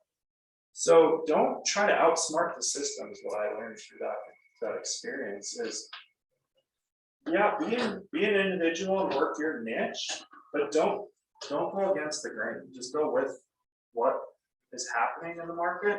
Did you have multiple offers and what? I got multiple offers and 680. And so 680 was always my pie in the sky number and 650 was my list. So, but my neighbor got like 925. And he was like 100 above the guy who just went previous, and we all had the same lot size. So I was like, well, shit, this guy's getting 925, he's got an ADU, he doesn't have a pool. So we could build a shop over here, he's got a shop, so I started being the typical greedy homeowner and bad agent, over listing my property. Dave Robinette was probably just mad because she had a listing down the street. No, And she, it got right underneath it. I mean, it was drastic, like, it was very drastic, but that's what I wanted, because I She was wanted like, no "Whoa, inspection, and I Like I was just, using yours as a comp. yeah, right? So when I do my home spotter trick, Yeah, it is that echo chamber, because I see what's on the market, so I see, like, as a buyer, I'm yeah, like, oh, if I'm gonna spend $550,000, this is what I can get. no, you're right, though, And then that's, I scroll through and I Okay. see where we fit in that. so that's different than appraisal stuff, but Yeah. that's a real thing, That's so like, what you're saying, that echo yeah, chamber. when you, especially now with low inventory, when you're looking at stuff for 550, you can look beyond. Buyers don't necessarily care that whole 1 mile parameter, and that's a good thing to tell the appraiser, like, If hey, I look, can I find went 3 something miles for, away, because people in Arlington, they don't care if they're over here or over here, yeah, it's the same. I might drive to Oso if I'm gonna get an EDU. Yeah, so it's on you guys to paint the picture. And there's no external obsolescence of power lines. I have to use that word every day to build a muscle. Yep. Say it again so I say it right. Is there anything External else that obsolescence. you guys wanna know, like, is there something that I didn't cover that you were hoping, did I disappoint you in the information? I'd hate to give you meaningless information that's not helpful. Can we reach out to you if we have a question? No, because Can I reach out to you? most people would say yes, right? Isn't that weird? So I come here once a month Yeah, there you go. and I'm totally captive for an hour. So Blake over comes, the, Blake teaches us every Your- Thursday night, first Thursday of the Yeah. month. so just because I saw this at a McDonald's drive-thru, it's like your emergency doesn't like constitute an emergency on my part or something. Lack of planning on your part does not constitute. Yeah, something like that. It's like, that's so true. Like, so I sit in my little corner, nobody ever comes to me until they got a fucking emergency. Oh my God, then there I am. Huh? What if we're in your face every month, and then we have questions? That's a little different. I like helping people who put in the effort to better themselves, and I'll help those people. First I do not help Thursday. people that just randomly need help. Because that's doing a disservice, that's called enabling. So when I see people that are working and putting in the work, I help them in my office. The ones that aren't, I don't have time for it, even if I do look like I'm not doing anything serious. If you're not serious about your own education and your own career, I don't need to help you. Like, that's just not my place. But you want to. I'm not your dad. And even my kid, he doesn't get help unless he's putting in the effort, like, so show up if you wanna learn about appraisals. Thursdays, whatever that is, what is it, the third? It's gonna be the Thursday? third. Yeah, I mean, and then if no one's here, you know, the whole premise of that group is just to talk about whatever the heck you want. Whatever I can help out with, and then also, it's everybody else helping out, connecting, helping each other, so. Do you ever bring in like we were talking about, like, going to the appraisers, basically, like, print out any homes and say, okay, let's have you try and appraise it and see if it's because what you would normally appraise it at, you went out as an appraiser. To know if we're doing it right, Yeah, we could use some scenarios of like a test property, like here, you guys pull your comps, let's see what you get. Yeah. And why, we could discuss it. Just fun. Probably Just help, to find out kind of information. well, it'd probably be more helpful than just if somebody talk about it. That's actually what I thought. I just- Yeah. So I'm fine with that, and my comps aren't necessarily biblical either, like, we could look at it and say, yeah, this one's, hey, this is actually a good comp, or, I feel like we could make a game out of it. It'd be fun. And that would probably be the best way to learn. It's, what I found with the appraising is it took a long time to figure out, and once I figured it out, then I got it. And you can start to expand. So now, I never used to do hard properties. Like, if you guys would ask me about like equestrian, shut up. But what happened was, I got so used to just doing all the easy ones because of the refinance boom, that we were so blessed, we didn't have to do hard ones. Like, it didn't even make sense. We would just turn them down. Because for the hard Arlington, I had 3 easy ones in Silver Lake. So I can make $1,800 and $600 a report on these 3 instead of $700 on Arlington, where I gotta drive to do comps and all that stuff. So we never accepted it. But then when the market changed and there's no work, then I just started taking just whatever. You know, and I was asking my appraiser trainer, like, hey, let me do some harder ones. And he didn't really want to. So then I would just accept some on my own and be like, hey, dude, you gotta help me out. Like, that's how I learned lakefront. Like, he just wouldn't do it. So I was like, well, fuck it, I'll just accept this one on the lake, and then he's gotta help me. Hey, He's getting paid. thank you for saying lakefront. Is it, when I was little, my parents always were like, oh, it's so important to know the frontage flood. So like 45 feet versus 180. Oh yeah, versus lake 30 frontage feet. is a big deal. Yeah, It's per foot is what we're valuing. And so across from the lake is so different than on the lake. It can be astronomically different, like to the point where it's not even worth making adjustments for. so if I were to do a lakefront property and it's a 45 feet, I don't want to You have compare to it with a bracket it. lakefoot property that's 100 feet. You have to bracket it. So I forgot to tell everybody this. This is I'm glad we probably came up important. with You need to have something that's less than and more than. Like, so square footage wise, GLA, find something less, find something more. So then that way the reader who's sitting at the desk who doesn't know anything about real estate, they can look at that and say, yeah, that looks right. Oh, Yeah, because we have people looking at our reports that aren't appraisers. They don't know what it is we're doing. They don't know anything. They Can I say know their job, which is. Hello?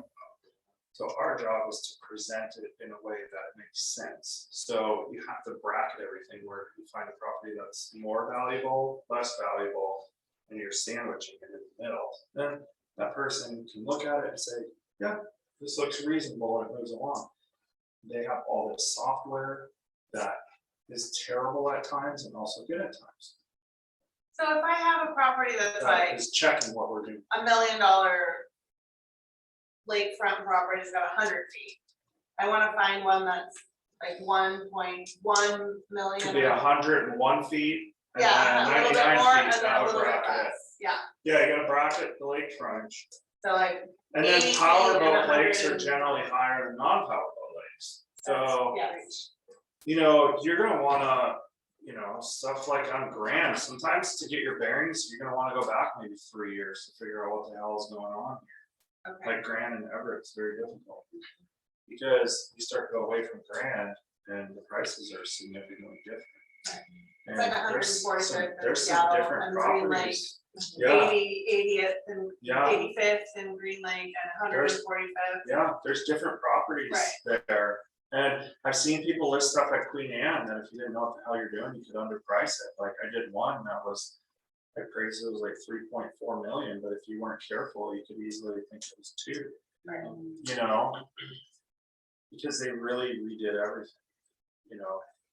So anyway, when it comes to the lake stuff though, it's very difficult. So find something on a lake, like it needs to be lake frontage. Like do not And look at go stuff. back like 3 years, but don't use those as comps. Just Don't use it as for comps, information. use it as like a bearing to like just understand what it is you're looking at. So there's probably not gonna be the greatest comps within 6 months. There might be, and you might get lucky. All you need is one, right? It's like, then you score, just like, well, shit, here's this one. It listed for this and sold for this, let's list it for that. That's not the ones I seem to track. I track the weird ones. Yeah, they're so Are they like hard, about like 150 3 acres on a lake, Yeah, big lot, tiny little shack, so hard.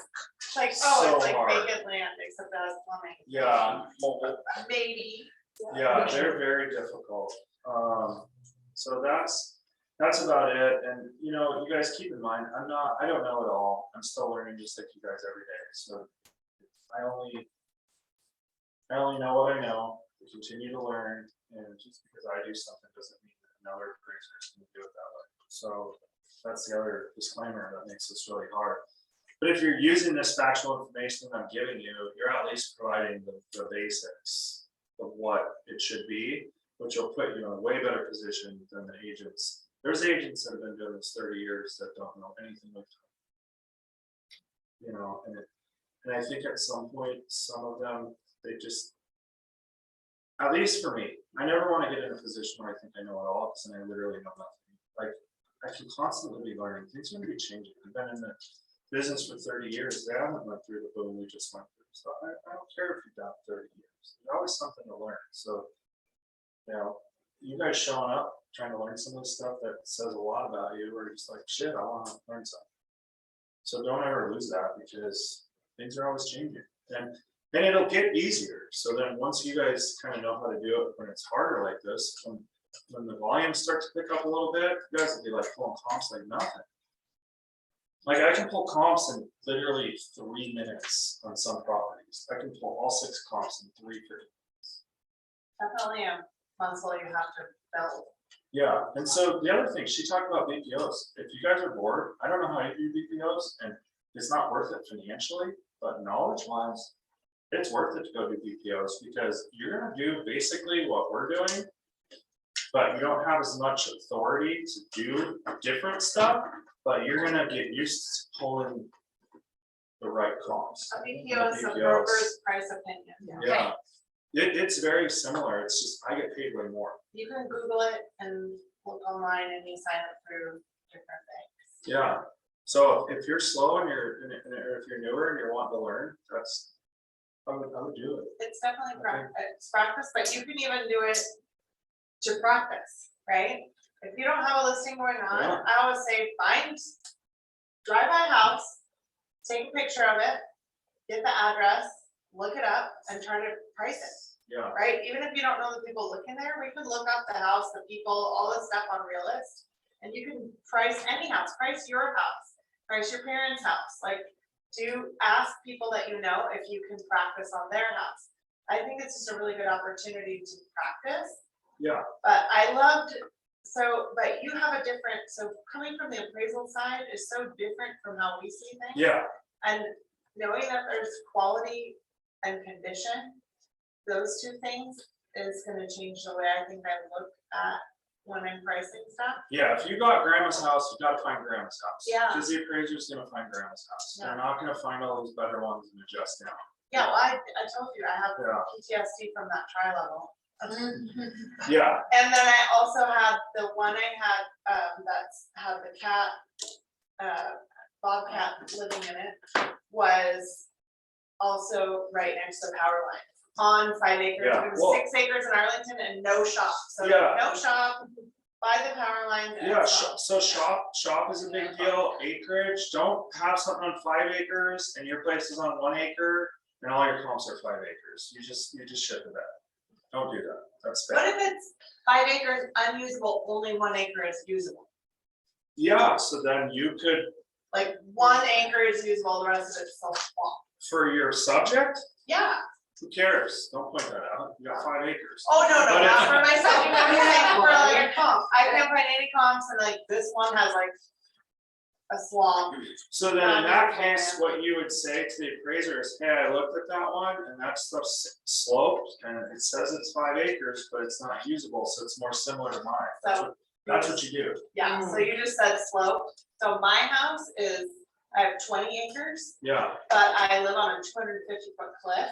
So like 4 of those acres roughly, or maybe 3 something, is vertical, completely vertical. wow. So I can't count that, right? Yeah, and, views, we didn't get much into that, the views, there's a lot of room on views, so you have a nice view, somebody can pay a little more for that, like if it's grandma's house, there's a lot of upside on that, so then look at what a fixed up house sells for that has a similar type view, and then you'll know your budget of what your range is, right? Yeah. So that's, and sometimes all you're gonna get is dollar for dollar. That's it. Like the market's paying a lot for grandma's house, but then it's fixed up, it's 50 grand more. But yet if you hired people, it costs 80 to get it there. That's just what it is sometimes. So then you're forced to go in there and do it yourself for cheaper, or what you do is you just leave it, right? If it's livable, and you leave it alone. And then you wait until you go to sell. And then you fix it up, because the trends will change at that time, right? So everything is situational. A lot of people think, oh, I'll just buy this and fix it up. So we've seen a lot of those people that are backwards when we go to refinance, and then they think we're an idiot, but they're the actual idiot because they overpaid for the house. They watched HGTV, they hired contractors, they put white counters in, and now they expect to recoup their investment. But they didn't look at the numbers. And we don't like to come in low because then we get fought from all angles. But understand this, we've had people come back at us over a year later. It was Fannie Mae. They rejected a loan and they said, no, the lender's got to buy it back. And it was like a shoreline condo. And they were showing shit that was like literally almost a year old, all their comps. They were better comps physically. But because the market was like up like this, we were grabbing the latest comps. So our comps were better. So we sent in a response and we ended up being okay on that. But So you have we to show have people proof. coming back at us later. They So say prove it to you. yeah, they're like, well, why didn't you use this, this, and this? And they had already made the lender buy it back Oh, before it got to us. I'm like, that's a good. Yeah, I didn't know that. we've got, I haven't had this happen, but my friend did an appraisal and it got flagged for risky appraisal. So then another appraiser goes, Oh. like high risk. So we can't just do stuff just because we feel like it. Like, yes, we can go and do whatever it takes to get the report together. But what we can't do is ignore and lie and mislead. That's the difference. So if you have to get creative because there's no comps, that's one thing. That's what I said. Don't ignore the one that's low, right by there. Point that out. That's going to make you look more credible to the appraiser when you provide your comps, that you're not just a lying agent selling it. It's like, here's these comps, but this is why these are better. This one smelled like cactus. And yeah, exactly. And brackets. Because we only can see the pictures. The photography is so good nowadays that if you literally walked in one and there was tons of issues, you can tell the appraiser, like, look, I walked in that was beat up, like, and then they'll get away from that, right? But don't ignore it. It has to be looked at and discussed, you know? Is there anything else that I didn't cover that you would like to know? Well, if there is, you can come on next Thursday. Yeah. Shouldn't have said it like that. Arrive at next Thursday. Oh, Yeah, and I didn't mean that to be rude. It's just literally, I just can't have everybody coming up to me asking me questions because I'll text you. I have no boundaries and I'll accept 15. I've done 15 appraisals a week for 4 weeks straight. Like I will, like if it's there, I'll take it because of how bad it was. So I'm just busy, like just trying to crank out appraisals. And we're not supposed to review people's appraisals, like, just so you guys know. No, but we I can can just, look we at can it. ask you a question Yeah, like, I can oh, look Blake, at it I as have a- this house that's yeah. like a I can nightmare. look at it as an agent, but as an appraiser, that's a review assignment. I don't do those. Like, those are actual assignments that we get, like, hey, review this appraisal report. I won't do those because I don't want to review my peers' work. I don't care to tear it apart. I'm not interested. But you might get called to do a flag one. Do you know that? If you got called to go out on a flag appraisal, would you know that it was flagged, or do they just blind send you out to do an appraisal? So we get sent, some lenders will require 2 appraisals if it's a difficult property, if it's a higher price. So we don't really know unless the person tells us that we already have an appraisal. Those are the worst ones to go on. And they're like, shit. come close to the other person. You don't want to be far off, you know, and it can happen on difficult properties. It's, you know, not everything's very fun, where it's super easy to figure out, so it's, you know, from our side, just so you guys know, the rule of thumb is, we're supposed to provide a credible result that somebody else just couldn't do better. It doesn't mean that what we have is perfect, we're using the same comps you guys are, but we don't have perfect comps. So like the equestrian thing, here in Snohomish, if you have one equestrian listed and there isn't one sold in the last 6 months, what the fuck am I supposed to do? I can only do the best I can do. So it's least amount of adjustment. So at that point, when you're dealing with equestrian, it's expensive to put in a riding arena, and those people are willing to pay more for a ready property, and it shows. You pull up any equestrian property, they sell for way more than anything else. So the market shows that. So that's all we do as appraisers, is we just have to do the best we can with what's given, and that's all we can do. So that doesn't mean that you can't have a meaningful impact as a real estate agent on the appraisal process if you understand what it is that you're selling. And we want to help if it's difficult, you know. I just listed a adult family home and I sold it for $1.05 million in Everett.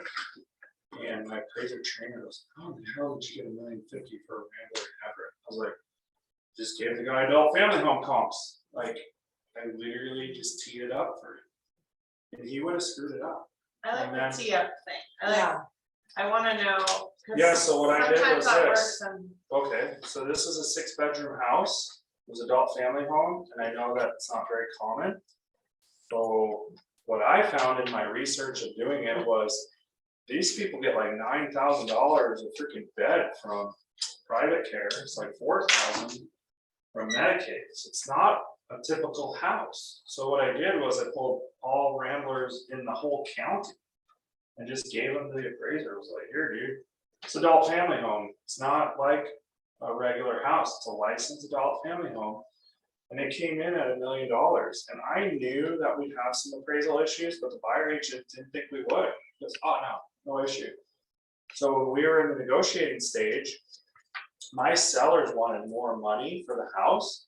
I said, hey guys, they're offering $1.05 million. I think we're gonna have appraisal concerns, because the best comp I found was $1 million, and I could see it coming in at $1 million.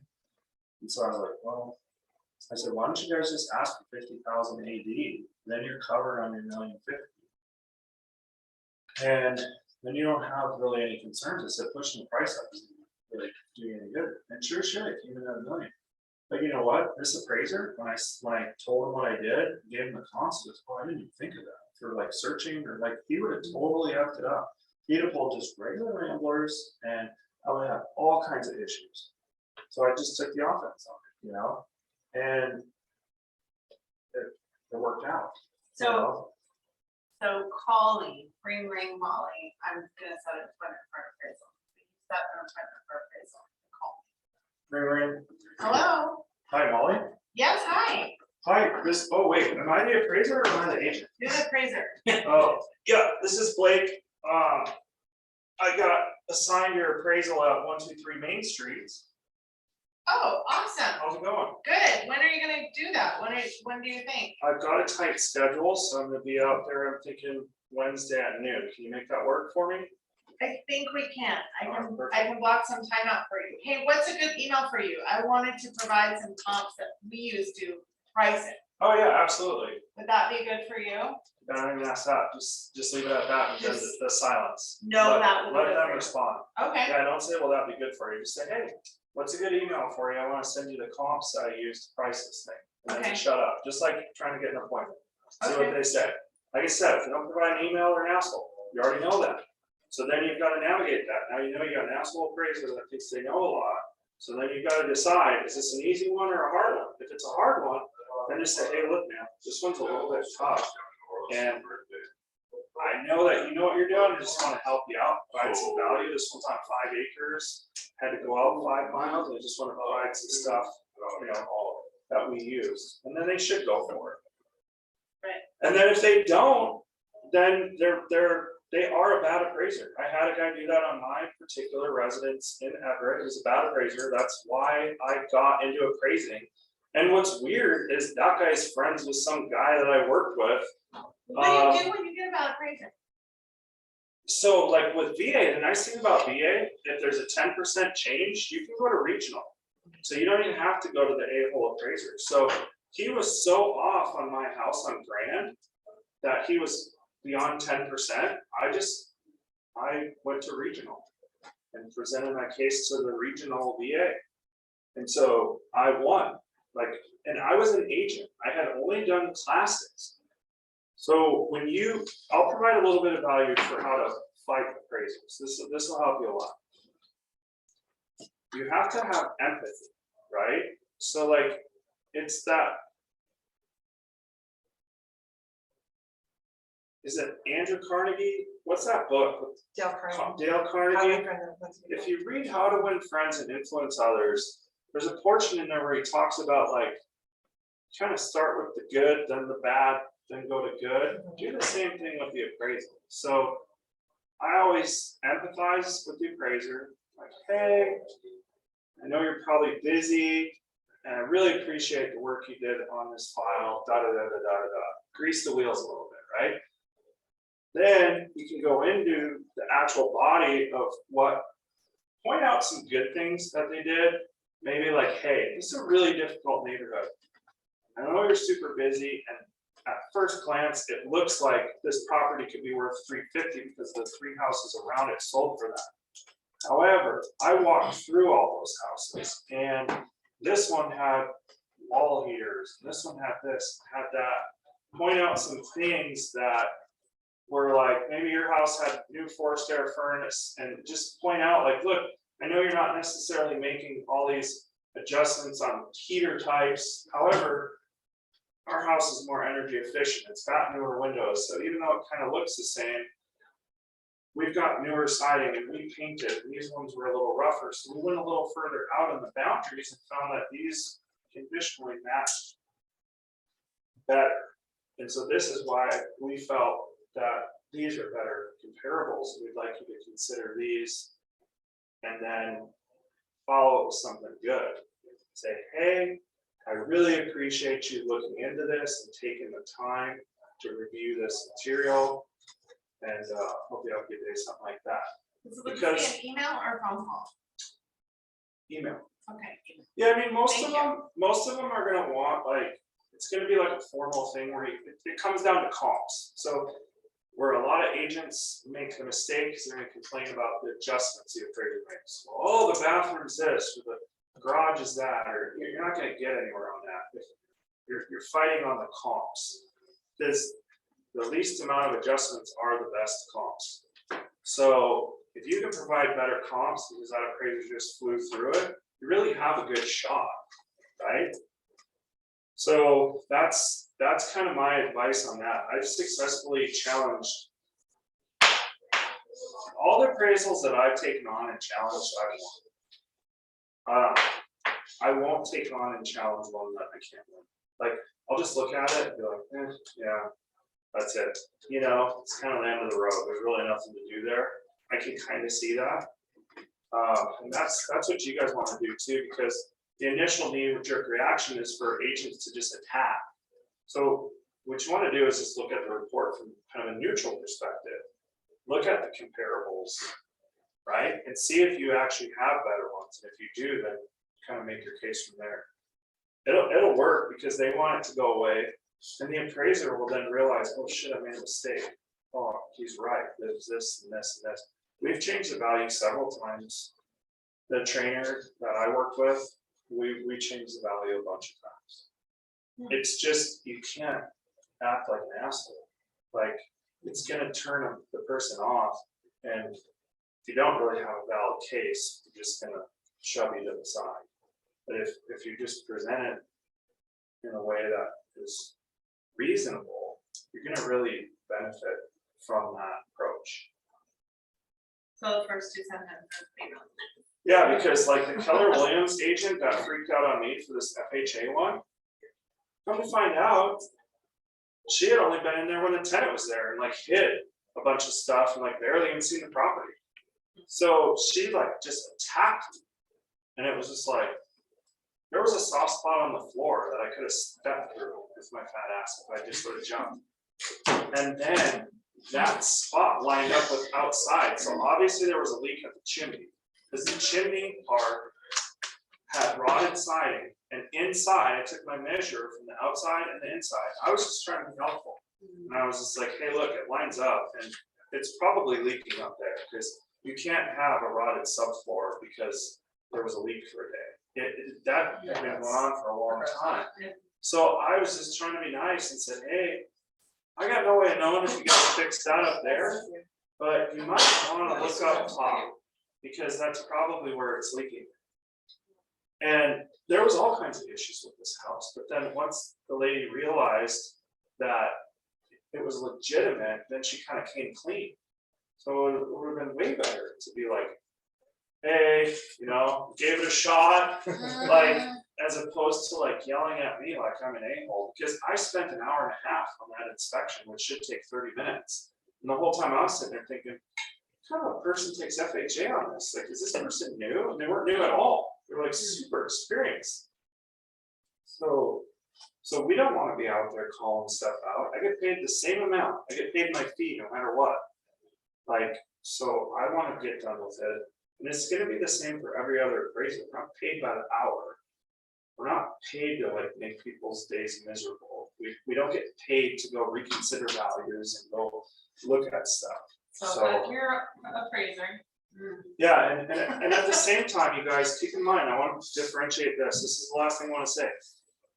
Don't get so good at understanding the comps that you lose your agent edge, because it matters what the buyers want, and you can get your people more money by being optimistic and talking about your backyard. And I'm saying something negative about it, but if your backyard is bigger, you can put a bouncy house and this one can't. That helps you in your market, and then that translates to finding better comps to provide. That extra 1,000 square feet in the backyard, I saw a listing that had a splash pad coming up in Arlington. Yeah, like, you could put that in, if you had this house, but if you had that house now. But don't get hung up too much on the comps in a sense of not allowing it to go where it goes, and then figure it out from there. You could get someone to put an AD in. I lost a listing in Arlington because I was too focused on, like, it had no garage. No garage is a big deal. No garage, you're getting compared to no garage. Period, end of story. That's just what it is. You can't compare a house with no garage to a house with a garage. Yeah, you can't grab stuff with garages and make adjustments. Doesn't work that way. So this dude's on a busy road, no garage. And we were the week of listing. And I was like, I hadn't gotten the paperwork signed because I was being a bad agent. That was the first thing that I did wrong. Secondly, I decided to be like, hey, dude, we should lower the price a little bit. Well, that got him skittish. Well, they don't know that you lower the price, it's just gonna go where it's gonna go. We're gonna do a review date anyway. I told them just go away for the weekend, just let people get in there. So they used my strategy, but a different agent. So what ended up happening was some idiot came in and paid for it. Like, he's like, oh, I'll give you 5 something, whatever. He put enough down that the stupid bank did an appraisal waiver. So there wasn't even an appraisal. Oh yeah, big enough down there. So everything that I was concerned about just wasn't even a thing. So like, it's good to know it and then deal with it as it comes, but don't look at it as like, oh, this is all there is. Like, that's what it is. As a matter of fact, that's it, because that's not it. That's a certain portion of the process, but it could end up differently. So don't be a negative Nancy to your people when you have a no garage and go, it's no garage, this place sucks. Like, you're not gonna do well in that regard. So it's better to say, hey, look, this house is great. It's got no garage. An appraiser needs to look at that, and they're gonna compare to no garage. So let's look at these comparables that they're gonna look at. If they wanna list for a little higher, that's okay. Someone still might pay for it. It might not appraise, but at least then you let them know. You didn't sell them some BS. So then when they're like, well, what the heck? You can say, hey, remember we were going through the listing presentation? I talked about this no garage. Well, this is why. And so that's super powerful, where you don't have people mad at you. And positively point something out. Yeah, all you're doing as an agent is just giving information, and then let them filter however they want. and ask good questions, right? So what I found in my days, people are not gonna say things. Most people are non-confrontational. So they're gonna think it, they don't wanna say it. So when I said, hey, we should lower the price, that person wasn't like, oh yeah. Yeah, no problem, or I can't remember what they said, but there was no issue. All they ended up doing was ghosting, and then it was fucking listed with somebody else. And I helped them get into that house. They wouldn't even be homeowners. They were the hardest people to ever get because you couldn't even find a house for that low. So they don't see it that way. And they were only to move up into a house because I spent the time and found them a house that was not, you just couldn't find. I got them a house for like $210. Well, it's the same thing as what you said about writing the email to the appraiser. Yeah. You have to wrap the bad news with the good news. And you Yeah. have the same thing, this crap sandwich or whatever. Yeah. You have to do the same thing with the buyers, so that Yeah. you were like, okay, this is what's going on, right? Yeah. But this is what we're gonna do about it, and here's the Yeah. plan, right? And so then they're like, oh, this is really shitty, but also it's a plan. Yeah, I literally am having about 100% success rate on my signings now that I've learned this, because I went in too data heavy when first appraising, and then people are taking it as a negative without ever saying anything. Well, as a new agent, So- I would go on the appointment and see the no garage, right? Yeah. Or I'm like, see that, oh, it stinks really bad, but then I was like, I know it personally, but I don't wanna tell them that their house smells really bad. It's really hard to tell people the truth sometimes. You just say we need an ozone machine. Yeah, at the beginning, but you have to practice and practice and practice and perfect your language around it and be okay with like giving them the crap sandwich, right? Well, Be okay with it. but the thing is, if you don't, you're not gonna sell it. So No, if you you're- sell it you're up gonna here, lose. Yeah, right, and you don't provide that information, now I get it I haven't called for a while, but I'll get it on the canceled and expired. I will get paid. And you guys didn't, and you guys just made my job easy. well, Blake will get it or Todd. And so you don't get canceled if you provide the information. So what I always do, if somebody wants to sell up here, that's fine, but I've already told them it's down here. And I don't do that thing where it's like, oh, in 15 days, do the price reduction. I don't put that pressure. I just tell them this. I say, hey, look, let's give it a shot. Why not? There's hardly anything out there. What I'm gonna do is I'm gonna track the median days on market, and then I'll give you guys the information. We can decide what you want to do from there. But I already know that that person has to sell or wants to sell and actually has a reason to sell. I don't list people's houses that, oh, like when the market was hot, oh, I heard you can get a lot of money. Well, great, where do you want to go? Well, I don't know. Well, how much can you afford? Well, I don't know. And then they find out they can't even do it. So now you just listed the house for nothing. And now you think you're getting paid, you got a listing, now you're feeling defeated. As opposed to looking and finding out that this person actually has a need to sell or not. And if you're providing all the information, they'll never come back at you and say, well, you told me this, because that's what happens. If you co-sign on the bullshit, the price up here, if it doesn't sell for that, you don't get to get price reductions. Maybe you do, maybe you get lucky, but a lot of people don't. And they're just like, hey, I gave you a shot. You said you could sell it, you didn't, so you cancel it. And then I come in and say, well, it's not worth $740, it's worth $695. And I listed for $695, I get sold. So there's, like I said, when you provide this data, the best way that I found to do it is to say, hey, look, I'm just gonna look at this from a buyer's perspective. This is not my thought on this. And I always tell them, you're hiring me to give you information. And sometimes you're not always gonna like what I have to say. However, it's my duty to provide this for you so that you can make the best informed decision of what's best for you guys. And it really does work well. And then you can really give them that bad news of like, because odors matter. That's a really touchy subject. It is, but they matter. I listed a house where it had an odor right at the front door. So weird. Just this little, right at the front door. All remodeled. It smelled like stale cigarettes with something. I don't know. It's just a weird freaking smell. Everybody said something about it. I told the guy, it smells weird. You should get some sort of ozone machine, something. He goes, it's fine, whatever. And that was the feedback. I had a hard time selling it because of that. And I was able to get a price drop because of it. Because I told them, say, hey man, this is the feedback. And you just provide the feedback then. So that's the power of those little surveys that go out.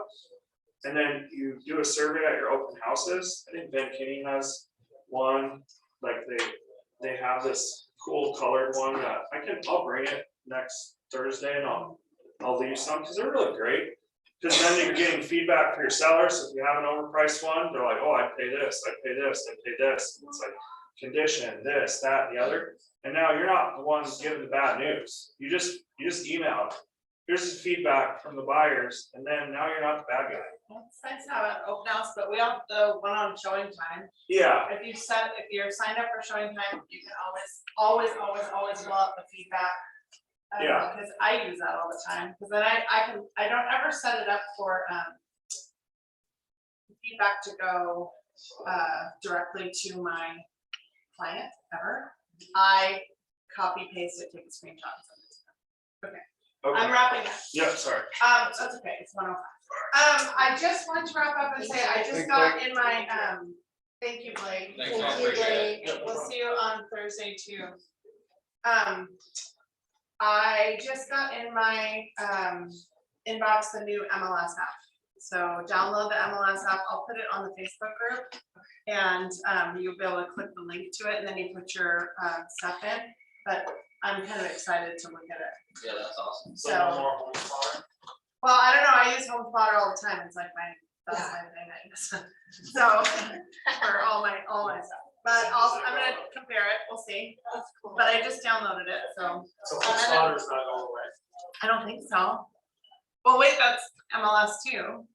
So maybe this is just more like realist or other things. I mean, my Home Spotter's still working and this is working, so at the same time. Yeah.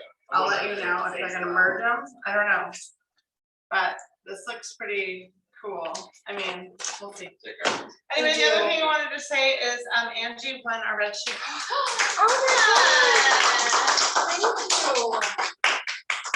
So congratulations. Hey, this is my first So, time. yeah. Oh my gosh, what do you do with this? Put it in your office. Wear it. Swag, girl. And then what's this? A pen. Like I gotta keep it, or you want? No, it's. Hey, I don't have to talk, I'm just checking. Yeah. Key to the front door. All right, thanks everybody for coming on. That's a great. Before you start.